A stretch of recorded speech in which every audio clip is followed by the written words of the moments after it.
তুমি কিন্তু ওই ভবতোষ প্রামাণিকের সামনে মাথা ঝোঁকাবে না। আর কুসুম তো বলেছে কিছু একটা করবে, কিন্তু কিন্তু মা তুমি ভুলে যাও না যে আয়ুষ, আজকে আর আমাকে ইন্দ্রাণী গাঙ্গুলি হিসেবে দেখো না, একজন মা হিসেবে দেখো।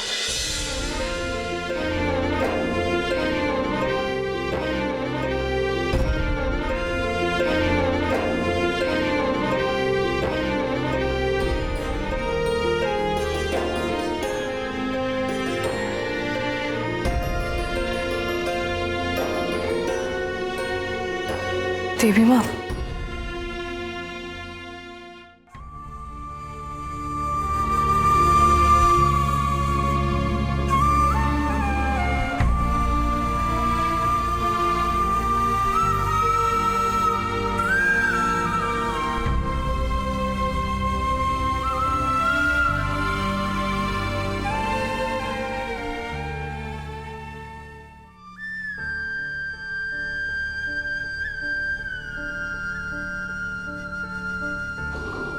কখনো মাথা নিচু করবে না ঈশান, কখনো না।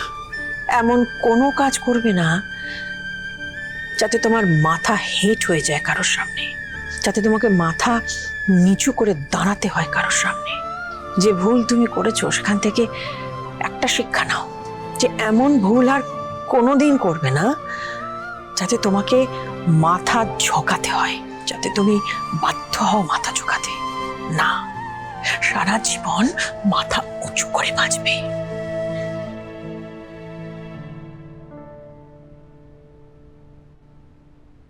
ও দিদি, বলছি 9টা বাজতে তো মোটে 1 ঘন্টা বাকি গো। তুমি ভাবলে ওর সামনে মাথা নোয়াবে কি নোয়াবে না? না মানে লোকটা যেরকম ধমকি দিয়ে গেছে, মাথা না নোয়ালেও তো বিশাল বিপদ, অনেক কিছুই হতে পারে বলো। পৃথিবীতে এমন কোনো শক্তি নেই যা আমার দেবী মায়ের মাথা নুয়ে দিতে পারে। আর আমরা যদি আগেই ভেবে নিই যে দেবী মাকে ওনার সামনে মাথা নোয়াতে হবে, তাহলে তো লড়াই শুরু করার আগেই আমরা হেরে যাব। এই লড়াইটা অসম্পূর্ণ থাকতে আমি দেব না। এই লড়াই শুরু করেছে ভবতোষ প্রামাণিক, আর শেষ করব আমি। বাহ, তাহলে তো সোনায় সোহাগা। অলরেডি ঈশানের জন্য আমাদের পরিবারের গায়ে কাদা লেগেছে, তুমি এবার বাকিটাতে চুনকালি লেপে দাও, ভালো করে। এই শোনো, তুমি নিজেকে কি ভাবো, ঝাঁসি রানী লক্ষ্মীবাই? হ্যাঁ, ওরকম ভেবো না, কারণ তুমি ওটা নও। মূর্খের মতো এমন কোনো কাজ করবে না কুসুম, যাতে দিদির সাথে আমাদের পরিবারের সবাইকে না ওই লোকটার জুতোয় নাক ঘষতে হয়। কাকিমণি তুমি কাকিমণি, ভবতোষ প্রামাণিকের কথা মেনে নেওয়ার কোনো প্রশ্নই ওঠে না।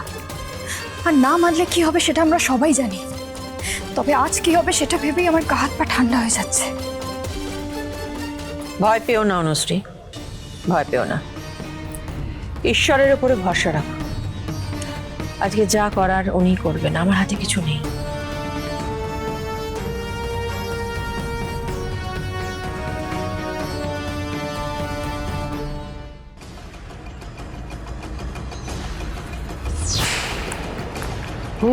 ঘড়ির কাঁটাটা তো নড়ছেই না, আমার যা তস হয়েছে না, কখন যে 9টা বাজবে।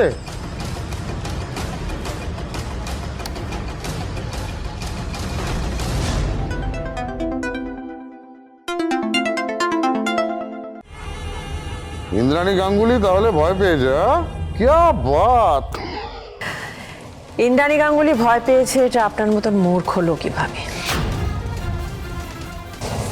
এনিওয়েজ, যদিও আপনার এখনো 1 ঘন্টা সময় বাকি আছে, কিন্তু আপনাকে বলি আমি তৈরি। আপনি যে কোনো সময় আসতে পারেন।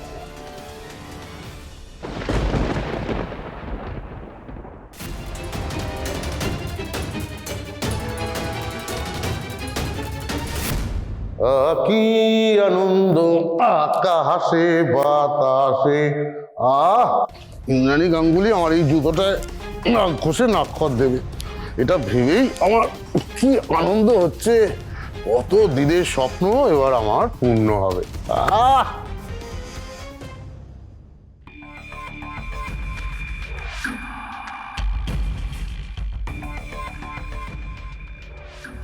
আজ আমার জীবনের একটা গুরুত্বপূর্ণ দিন।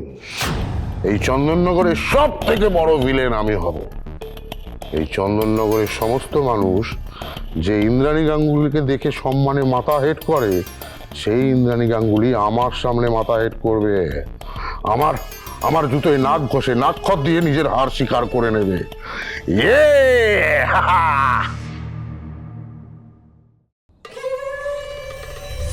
এর একটা ছবি তুলে আমি ফ্রেমটায় সাঁটিয়ে রাখবো। এটাই হবে, এটাই হবে আমার জীবনের সব থেকে গুরুত্বপূর্ণ সম্পদ।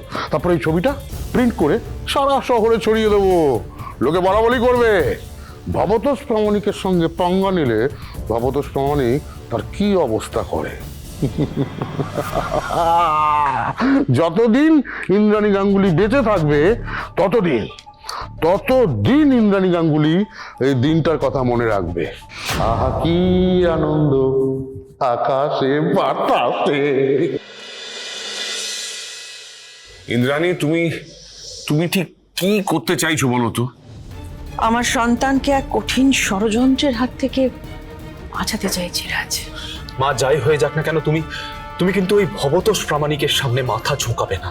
আর কুসুম তো বলেছে কিছু একটা করবে, কিন্তু মা তুমি ভুলে যাও না যে- আয়ুষ, আজকে আর আমাকে ইন্দ্রাণী গাঙ্গুলি হিসেবে দেখো না, একজন মা হিসেবে দেখো। আর একজন মা যে তার সন্তানের জন্য কি করতে পারে তোমার ধারণা নেই। প্রাণ পর্যন্ত দিতে পারে, সেখানে ভবতোষ প্রামাণিকের শর্ত কি এমন? তুমি এটা এখন বুঝবে না, বুঝবে যেদিন নিজে বাবা হবে।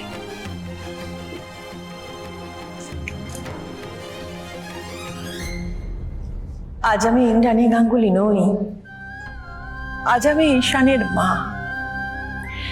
যে তার সন্তানকে ফাঁসির সাজা থেকে, কঠিন সাজা থেকে বাঁচাতে চায়। আমার সন্তান গর্ভে ধারণ করেছে ওকে, ওর শরীরে আমার রক্ত বইছে। ওর জন্য যে আমি কি করতে পারি তোমরা কেউ জানো না, কেউ না।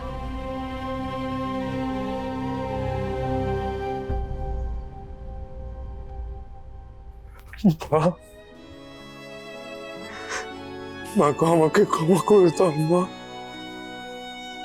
আমাকে ক্ষমা করে দাও।